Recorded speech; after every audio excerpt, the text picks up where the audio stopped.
नमस्कार सर. नमस्कार. नमस्कार. भारतीय मातृदेवतांचा इतिहास मालिकेमध्ये आज भाग 12 मध्ये आहोत आपण सर. हो हो हो.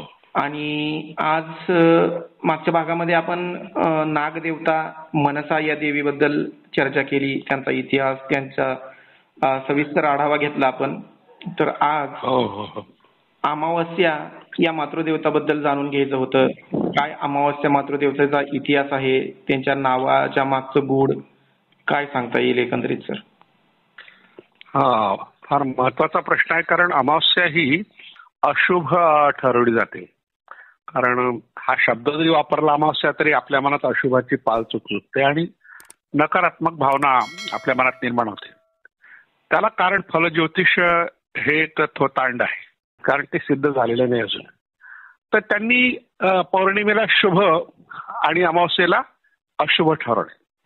आता पौर्णिमा शुभ यासाठी की जेव्हा विजेचा वापर होत नव्हता, की शोधच लागला नव्हता आणि अग्निरक्षण करण्याची कलाही फारशी अवगत झालेली नव्हती लोकांमध्ये, अंधारात लोक राहत असतात, तेव्हा पौर्णिमा आल्याबरोबर एकदम सगळीकडे उजेडच उजेड.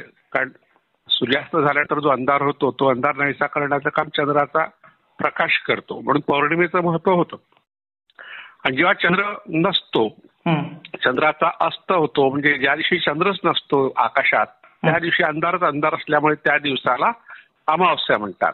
आणि अमावस्या या शब्दाचा अर्थ असा होतो, अमा म्हणजे एकत्र आणि वस म्हणजे राहणे, म्हणजे सूर्य आणि चंद्र एकाच वेळी एकत्र राहणे, एकाच नक्षत्रात ज्या काळात राहतात त्याला अमावस्या असं नाव हे नक्षत्रशास्त्राच्या दृष्टीने. आता आपल्याकडे ज्योतिषशास्त्र हा शब्द जो वापरतात त्यात तो आपण आता ऍस्ट्रॉलॉजी हा एक इंग्लिश शब्द आहे. त्याचा अर्थ होतो की ग्रह तारे, ऍस्ट्रॉ म्हणजे ग्रह किंवा तारे, आणि त्याचा आपल्या मनावर होणारा परिणाम, आपल्या शरीरावर होणारा परिणाम, तर्क, लॉजी म्हणजे तर्क, असं एक शास्त्र आहे. पण ग्रह तारकांचा स्वतंत्र अभ्यास करणारं एक शास्त्र आहे, त्याला ऍस्ट्रॉनॉमी म्हणतात आणि मराठीत त्याला ज्योतिर्विज्ञान म्हणतात. म्हणजे तारकांचा अभ्यास. म्हणजे आपण ज्या पृथ्वीवर राहतो तो एक ग्रहच आहे, पण त्याच्या अवतीभोवती काही ग्रह आहेत आणि काही तारे आहेत. तर त्या तारका किती अंतरावर आहे, पृथ्वीपासून किती अंतरावर आहे, त्या तारकांचं आपसातलं अंतर किती आणि त्या तारकांचं जे काही स्थान आहे, क्षेत्रफळ असेल, घनफळ असेल, त्याची क्षमता असेल, त्या सगळ्यांचा शास्त्रशुद्ध अभ्यास जो केला जातो त्याला ज्योतिर्विज्ञान, ऍस्ट्रॉनॉमी म्हणतात. हे शास्त्र आहे आणि हे जगभर आहे. खूप आधीपासून याचा अभ्यास सुरू आहे. त्या दुर्बिणीच्या द्वारे आपण ह्या ग्रह ताऱ्यांचा वेध घेत असतो.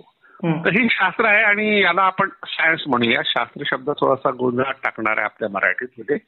त्या संस्कृतमध्ये शास्त्र या शब्दाचा अर्थ कला, विद्या असाही होतो, पण तो संकल्पना या अर्थाने आहे. पण जेव्हा आपण विज्ञान म्हणतो तेव्हा याला पुराव्याचा आधार असतो. तर अमावस्या हा जो शब्द आहे तो संस्कृत मधला आहे आणि चंद्र आणि सूर्य एकाच नक्षत्रात राहणे असा त्याचा अर्थ आहे. तर तो शुभ अशुभ मांडण्याचं काही कारण नाही, पण ज्या काळात उजेडच नव्हता त्या काळात अंधार हा धोकादायक होता, भीतीदायक होता. काही दिसत नव्हतं. साप असेल, विंचू असेल, आणखी काही अन्य श्वापद असतील ते आपले नुकसान करू शकतात. तर अशा तऱ्हेने तेव्हा भीती वाटणं स्वाभाविक होतं, पण आता तर त्याचं कारण नाही ना. आता आपण उजेड म्हणजे आपल्या हातात मोबाईल आहे, पूर्वी टॉर्च होते. तर अशा वेळेस म्हणजे अंधाराची भीती बाळगण्याचं काही कारण नाही.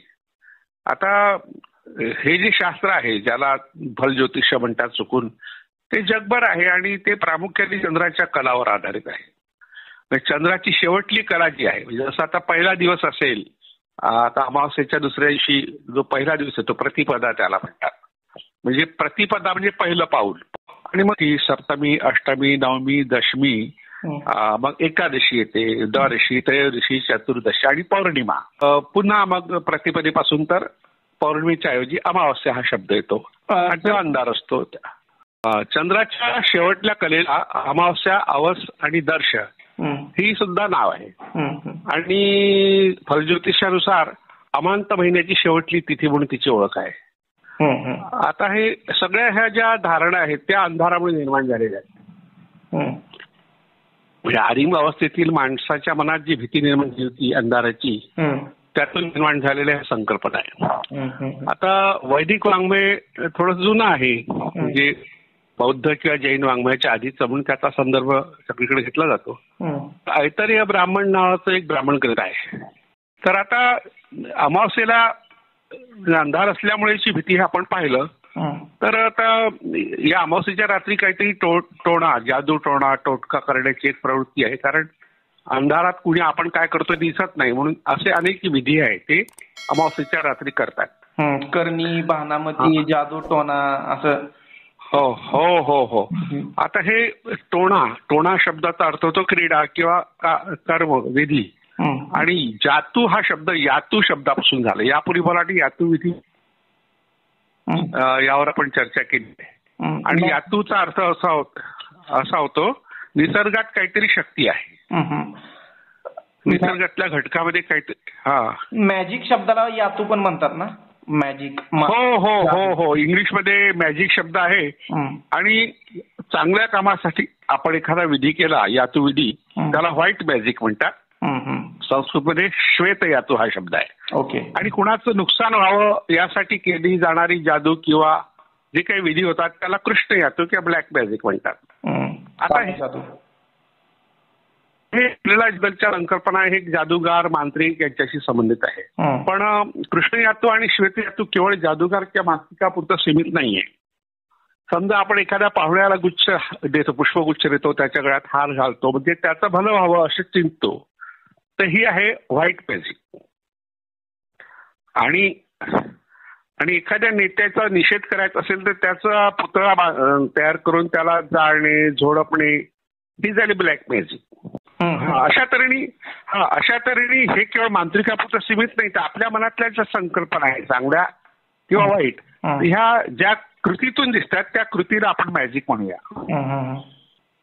पण आता धर्माशी या संकल्पना जोडल्यामुळे आपण पुरोहित, मंत्र म्हणणारा मांत्रिक, पुजारी या लोकांसमोर हे सीमित ठेवलेलं आहे. आणि मग धर्माचं ज्यांनी काही लेखन केलंय किंवा धर्माचे नियम केले त्यांनी मग अमावस्येला वाईट ठरवून त्याची झाडाचं पान तोडू नये, दात घासू नये, या तिथीला रोगी असतो त्याला धोका होतो किंवा मग रक्तप्रवाह जास्त होतो किंवा कमी होतो, अशा प्रकारे संकल्पना रूढ झाल्या. आणि वैदिकांमध्ये किंवा फलज्योतिषामध्ये या तिथीला अभ्यास करायचा नाही, तिच्यावर निषेध करायचा. अनध्याय तिथी तिला म्हटलंय. म्हणजे अशा तऱ्हेने फलज्योतिषाने तिच्यावर बहिष्कार टाकलेला आहे. आता ह्या सगळ्या गैरसमजापोटी झालेल्या गोष्टी आहे. पण आपण जर पाहिलं की बहुजन समाजामध्ये मोठे सण आहेत, सगळ्यात मोठा सण जो दिवाळीचा तो अमावस्येला येतो. आणि शेतकऱ्यांच्या दृष्टीने महत्वाचा जो सण मानला गेलाय पोळा, हाही अमावस्येलाच येतो. आणि नुकतीच ज्योती अमावस्या होऊन गेली. ज्योती अमावस्या हा लहान मुलांच्या रक्षणाकरता केला जाणारा एक सण आहे. किंवा पितृमोक्ष अमावस्या येते भाद्रपद महिन्यामध्ये. आपल्या पितरांना आपण तर्पण किंवा पितरांना घास चारतो म्हणा की त्यांच्या प्रती कृतज्ञता व्यक्त करतो. माघ महिन्यामध्ये मावनी अमावस्या येते. सोमवारी येणाऱ्या अमावस्याला सोमवती अमावस्या म्हणतात.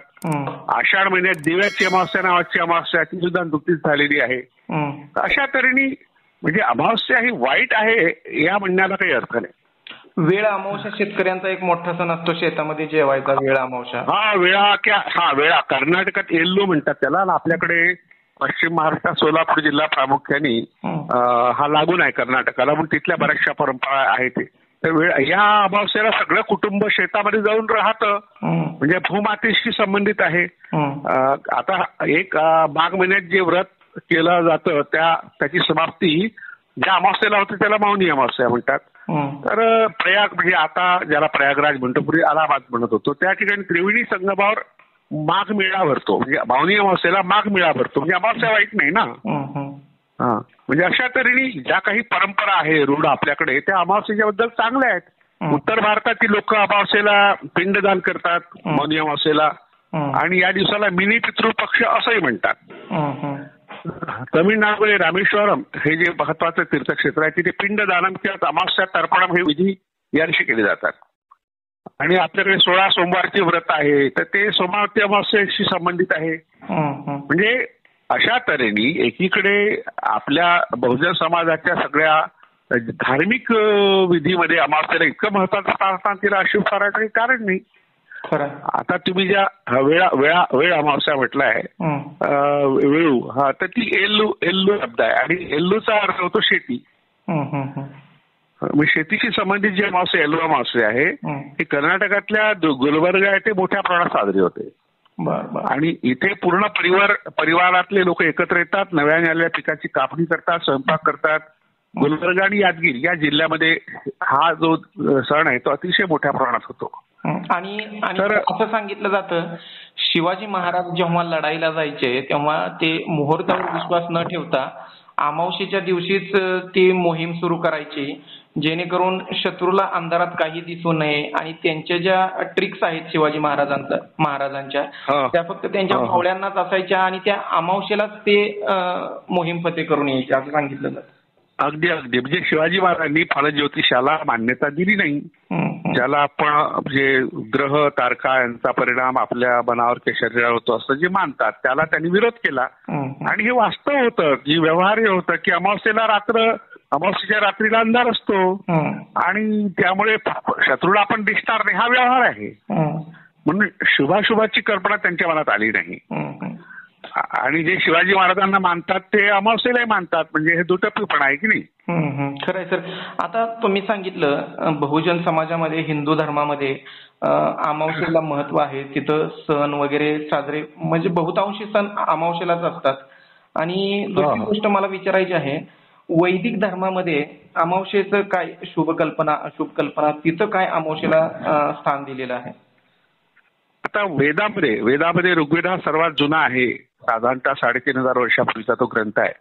तर तो जगातला सर्वात सुसंबद्ध ग्रंथ मानला जातो. तर त्याच्यामध्ये अमावस्या हे देवतेचा स्पष्ट उल्लेख नाही पण अस्पष्ट उल्लेख आहे. ओके. हा अस्पष्ट उल्लेख असा आहे की सूर्याला ग्रासणाऱ्या स्वरभानूला अत्री ऋषींनी शोधून काढलं. म्हणजे सूर्याला कोण ग्रासतं तर अमावस्या. म्हणजे त्या दिवशी अमावस्या असते ना, ज्या दिवशी सूर्याला ग्रहण लागतं तेव्हा अमावस्या असते, चंद्राला ग्रहण लागतं तेव्हा पौर्णिमा असते. तर अशा तऱ्हेने अमावस्येचा स्पष्ट उल्लेख नसला तरी अमावस्या नावाची एक मातृदेवता जी अवैदिकांची होती, अथर्ववेदात तिचा उल्लेख आहे, तिला सिनीवाली, कुहू, राका, गुंगू या नावाने तिथे संबोधलं गेलं आहे. ओके. आणि जो अथर्ववेद आहे तो आर्यपूर्व लोकांचा आहे, आर्यांनी नंतर स्वीकारला तो वेद. तर त्याच्यात अमावस्येची प्रार्थनाच आहे. तर असं म्हटलंय की हे सुभग आणि लोकप्रिय अमावस्या देवते, महात्म्य संपन्न देवांनी हविर्भाग स्वीकारलेला आमचा यज्ञ तू पूर्ण करून आम्हाला धन आणि पुत्र प्रदान कर. मी धन आणि पुत्र देणारी पुत्रदा अशा प्रकारची देवता ही आर्यपूर्वांची म्हणजे बहुजनाची देवता. आणि ते असं पुढे म्हणतात, अमावस्या तिला उत्तर देते असं त्या अथर्ववेदात आहे. समस्त देव माझ्या ठाई येऊन निवास करतात, साध्यादी देव इंद्र व प्रमुख देवगण माझ्यासह राहत असल्यानेच मला अमावस्या हे नाव प्राप्त झालं असं ती अमावस्या म्हणते. म्हणजे ज्या त्यावेळेचे जे ऋषी होते जे अमावस्येला मानत होते त्यांच्या मनातल्या ह्या संकल्पना आहे. आणि पुढे ऋषी असं म्हणतात, अन्न बल आणि धन त्या अमावस्येला आम्ही हवी अर्पण करतो. अमावस्येची रात्र आम्हाला धनदायी हो.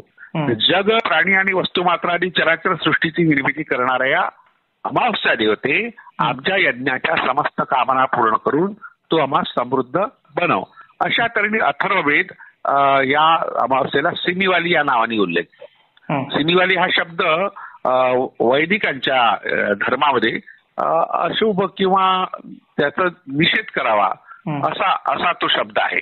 पण या ठिकाणी मात्र तिला त्यांनी चांगलं म्हटलेलं आहे, तिची प्रार्थना केलेली आहे आणि तिला हविषान्न अर्पण केलेलं आहे.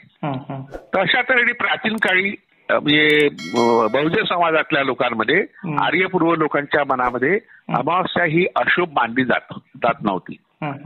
मग आर्यांनी सुद्धा मग तिला जेव्हा स्वीकारला हा अथर्ववेद तेव्हा मग त्यांनी अमावस्याला सुद्धा शुभ मानलं, म्हणजे तिला काही त्यांनी वाईट म्हटलं नाही. हा.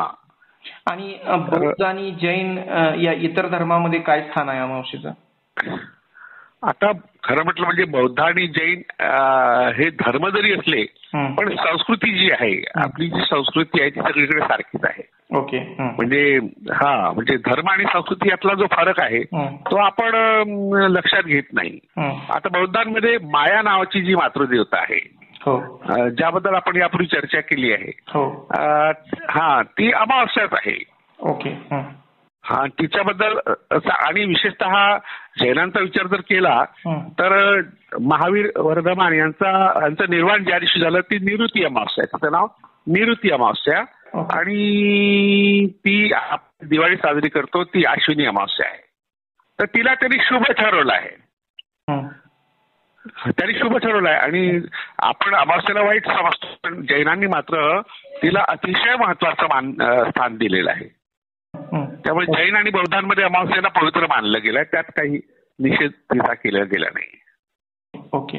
आणि इतर महाकाव्यांमध्ये काय सांगितलंय, म्हणजे इतर महाकाव्य वगैरे काय त्याच्यावर रचली गेलीत का की? हो हो हो हो, बरोबर आहे. हो हो हो, महाकाव्य म्हणजे आपली दोनच महाकाव्य प्रसिद्ध आहे, एक तर रामायण आणि महाभारत. तर वाल्मिकी रामायणामध्ये सुपार्श्व हा रावणाचा एक बुद्धिमान अमात्य रावणाला म्हणतो, आज कृष्ण पक्षातली चतुर्दशी आहे, यासाठी आपण आजच युद्धाच्या तयारीला लागावं. म्हणजे शिवाजी महाराजांनी फक्त अमावस्येच्या रात्री युद्धाच्या मोहिमेला सुरुवात केली असं नाही, तर वाल्मिकी रामायणात हा रावणाचा जो अमात्य आहे तो सुद्धा म्हणतो. म्हणजे रावण हा अमावस्येला मानत होता आणि मग सैन्यासह आपण विजयासाठी अमावस्येच्या मुहूर्तावर बाहेर पडावं. म्हणजे अमावस्येला चांगला मुहूर्त हा रामायणात मानला गेला आहे. आता महाभारतात प्रकारच्या संकल्पना आहे, एकीकडे त्याला शुभही म्हटलंय, त्या ठिकाणी अशुभ सुद्धा म्हटलंय. महाभारतातल्या उद्योग पर्वात युद्ध घोषणा करताना कृष्ण कर्णाजवळ म्हणतो, सप्तमाच्यापि दिवसा दमावास्या भविष्यती संग्रामो युज्यताम तस्याम तामाहू शक्र देवताम. अर्थात आजच्यापासून 7व्या दिवशी अमावस्या आहे, तिची देवता इंद्र आहे असं म्हणतात, त्या दिवशी युद्धाला प्रारंभ होईल. एकीकडे अमावस्येला शुभ मानणारा कृष्ण मौसल पर्वात तिला अशुभ मानतो. यादवांच्या विनाशाची लक्षणं त्याला त्रयोदशी युक्त अमावस्येत दिसतात असं महाभारताच्या भागात म्हटलंय. एकाच ग्रंथात अशा तऱ्हेच्या दोन संकल्पना येणं म्हणजे याचा अर्थ ज्या लोकांनी हा ग्रंथ लिहिला त्या एकाच काळात तो ग्रंथ लिहिलाच गेला नाही. मुळात त्याचे रचयिता सुद्धा वेगळे आहे, ते काळ सुद्धा वेगळे आहे. त्यामुळे मग ज्या ज्या लेखकाला असं वाटलं की अशुभ आहे त्यांनी अशुभ म्हटलं, ज्याला ते शुभ आहे वाटलं त्यांनी शुभ म्हटलं. आपल्याकडे आताही काही लोक अमावस्याला सगळे सण साजरे करतात, पण अमावस्या आले की कोणतेच चांगले विधी करायचे नाही. जसं सर्वपितृ अमावस्या, आपल्याला पितरांना तर्पण, पितरांना त्यांच्याबद्दल श्रद्धा कृतज्ञता व्यक्त करण्याचा सणही करतात, पण त्या कोणत्याही प्रकारची खरेदी करू नये, कपडे घेऊ नये, सोनं घेऊ नये, अशा विचित्र समजुती आहे. म्हणजे आपण दुटप्पी जीवन जगतो आहोत. सर, अजून काय उल्लेख म्हणजे सणांच्या निमित्तानं किंवा महाकाव्यांमध्ये इथं अमावस्येबद्दल? कारण ही अशी मूर्ती स्वरूपात मातृदेवता नाही, ही एक पंचांगानुसार एक आलेली तिथी किंवा असं मातृदेवता आहे, एक संकल्पना आहे ती, पण अशी मूर्ती नाहीये. तर असं काय सांगता येईल? नाही, काय होतं की आता मूर्त्या ह्या खूप नंतर तयार झाला. मूर्तिकलेचा विकास हा तसा तर सिंधू संस्कृतीमध्ये मूर्त्या आहेत नाही असं नाही, आणि ऋग्वेद वगैरे आहेत, त्यामुळे मूर्तिकला होती नव्हती असं नाही. पण अमावस्या ही तिथीची देवता आहे, त्या तिथीलाच आपण काही उत्सव साजरे करायचे, सण करायचे, विधी करायचे, पण तिची मूर्ती नाही. ती आता निवृत्ती जी आहे, निवृत्तीला सुद्धा अमावस्या म्हटलंय. कॉम्रेशन त्यांचं म्हणणं आहे की निवृत्ती ही देवता जी आहे तिलाच अमावस्या म्हणून पूजलं जात होतं, की अमावस्येच्या रात पूजलं जात होतं, पण अश्विनी अमावस्येला निवृत्ती अमावस्या असे म्हणतात. तर निवृत्तीची मूर्ती अनघड रूपात एका दगडाच्या रूपात तिची पूजा होत असे, असे उल्लेख अनेक ग्रंथामध्ये, वैदिक ग्रंथामध्ये आहे, पौराणिक ग्रंथामध्ये आहे. आणि तिचं शिल्प जर पाहायचं झालं तर मग ते एक स्त्रीचं एक शिल्प सिंधू संस्कृतीच्या नाण्यावर सापडलं आहे.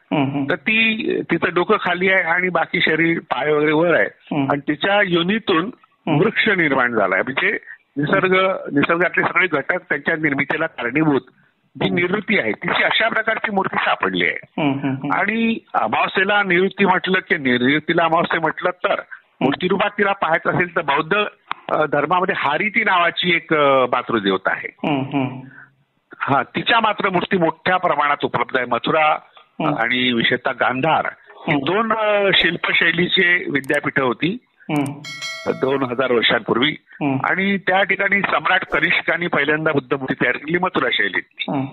आणि सिकंदर जेव्हा ग्रीकांचं इथे आक्रमण झालं ते त्यांनी समेट केला इथल्या लोकांशी, तेव्हा मग गांधार शैलीत काही मूर्त्या तयार झाल्या, निरुतीच्या, हरितीच्या. आपण अजिंक्याच्या लेण्यामध्ये मोठ्या आकारामध्ये हरिती आणि पंचिक हे कुबेराचं नाव आहे.